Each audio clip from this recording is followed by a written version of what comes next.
Now, as we are soon heading into the second phase of version 2.0 with players having intentions of pulling for Roccia or even Jinxi, those plans might now just be impacted by the characters for the following version now being confirmed, and to no surprise, Phoebe has been drip marketed for the first phase and Brant has been drip marketed for the second phase. So especially now with the new drip format, we do already know both the element and weapon type for Phoebe and Brant, which will provide even more insight into the potential they hold a lot more earlier than usual. Although with just the fact they will be releasing after the 2.0 characters, they likely will hold immense value and just be as special. So just before we do enter the second phase of 2.0, I'm going to be going over some of Phoebe and Brant's potential kit standouts, the sort of team flexibility they may hold, then I'll be wrapping it up with their overall value and who you should prioritize between Roccia and version 2.1. Just before we jump into it, as always, would really appreciate it if you could subscribe for more WutheringWaves content and drop a like if you enjoyed the video.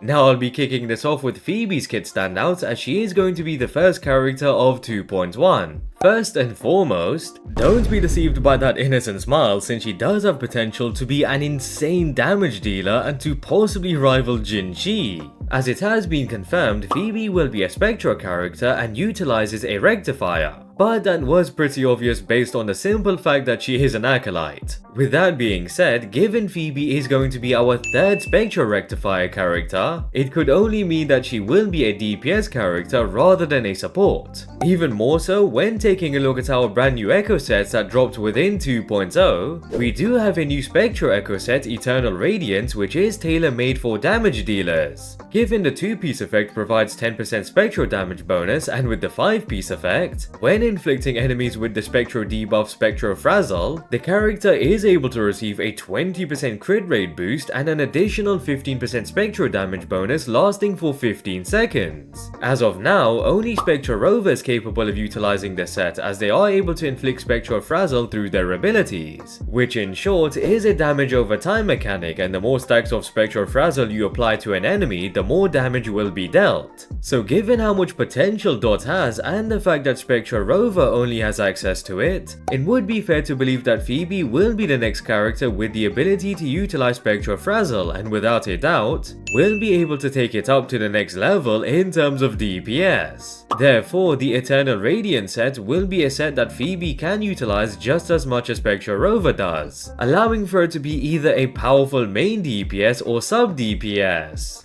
Now, as for Phoebe rivaling Jinxi, as much as Phoebe could synergize with Jinxi and to be more of a sub-DPS character, since being capable of dealing dots might indicate for that to be the case, but if Phoebe turns out to be a main damage dealer instead, then she would certainly be expected to deal somewhere near the same level of DPS as Jinxi, or perhaps even more. Otherwise, there would be no reason to pull for Phoebe when Jinxi simply deals more damage. So simply due to that, Phoebe does have a ton of potential to be our new best Spectral DPS. Or maybe she just performs near Jinxi's level and provides a completely different style of combat, which would be through the new Spectral Frazzle dot mechanic. In terms of team flexibility, we wouldn't know exactly Phoebe's best team till we do have some more info on her kit, but since she is a Spectral damage dealer, as mentioned, she could possibly synergize with Jinxi or possibly even Spectral Rover, with Phoebe being utilized as a sub DPS, and if she is in fact capable of dealing dot damage off field, then she could very well synergize with Jinxi, as both would deal an enormous amount of spectral damage together.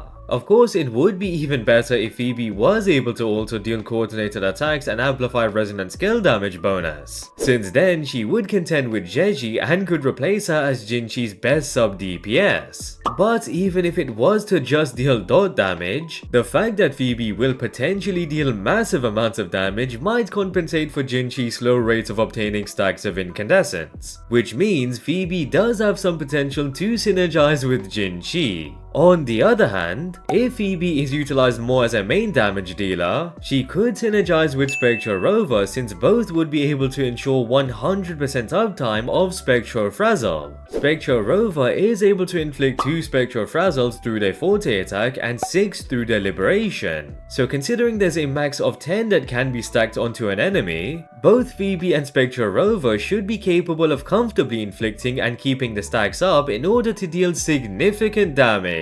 Now aside from the monospectral teams, and since Phoebe will be capable of dealing dot damage, it would be fair to believe she wouldn't require that much field time as a lot of her DPS would come from Spectral Frazzle. So other DPS characters such as Changli, Encore and even Carlotta could synergize with Phoebe with a more quickswap playstyle. Of course they would be better off with characters that could amplify their damage, but if you don't have the ideal partners, then you could bring Phoebe along to deal additional damage to make up for the loss in DPS. So overall, Phoebe being a powerful dot character could really open up to many team synergies, which would make her quite flexible. But I do suspect monospectral teams would be more ideal from what we can tell as of now. Now moving on to Brant, which will be the second character dropping in 2.1 and has been confirmed to be a fusion sword character. Of course, the fact there's purple flames on his sword and around him was a dead giveaway that he would be a fusion character, but since he is holding a sword and does have a gun on his hip, we might be able to see him utilize both in battle with quick combat animations as he switches between them. Although, more importantly, given he is a fusion character and the fact that Changli is expected to receive a rerun banner during version 2.1, Brant could possibly be Changli's long-awaited fusion partner that will finally unlock her true potential. A bit similar to Zhezhi's rerun banner dropping alongside Carlotta and being pretty much tailor-made for each other. So with that in mind, I have mentioned this a while back, but for Changli's true potential to be unlocked, there would need to be a character that can amplify resonant skill damage and fusion damage, since those are the stats that directly influence Changli's DPS. So perhaps Brant might just be able to amplify fusion damage bonus and resonant skill damage bonus, which would then allow for both of them to quickswap off each other and amplify each other's damage significantly. In addition, it would lead to Brant being more of a burst damage dealer and wouldn't require that much field time. Lastly, similar to how Phoebe will be able to utilize the brand new Spectral debuff,